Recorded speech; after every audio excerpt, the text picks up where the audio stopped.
Early New High German is a term for the period in the history of the German language, generally defined, following Wilhelm Scherer, as the period 1350 to 1650.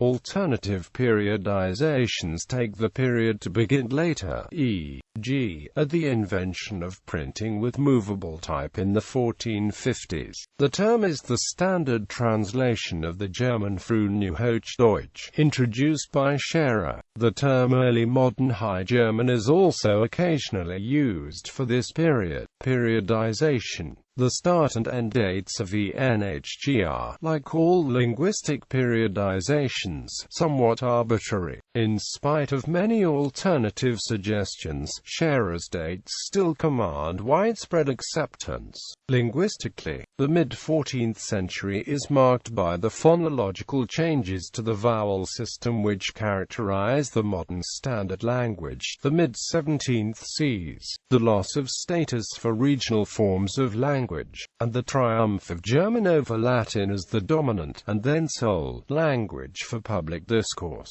Scherer's dates also have the merit of coinciding with two major demographic catastrophes with linguistic consequences: the Black Death, and the end of the 30 Years' War. Arguably, the Peace of Westphalia in 1648, by ending religious wars and creating a Germany of many small sovereign states, brought about the essential political conditions for the final development of a universally acceptable standard language in the subsequent New High German period. Classification. There was no standard early New High German, but the period saw the gradual development of forms of German, in writing at least, which were not simply reflections of local dialect. Two supra-regional Schriftsprachen rose to prominence, influencing all dialects, and each other. The Germanenteuch of the imperial chancery of Maximilian I.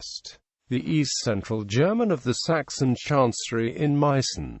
Phonology and grammar. In phonology and morphology, the main linguistic developments of the period are changes to the long vowels and diphthongs, diphthongization of the long high vowels un, u and u, mhg hut and gt, nhgo, monophthongization of the mhg opening diphthongs i.e., uo and u, replacing the lost long high vowels mhg huot and gt, nhg hut. Lengthening of stressed short vowels in open syllables, mhg sagen, zaren, and gt, nhg sagen, zaren, which brought consequent changes to verb conjugations.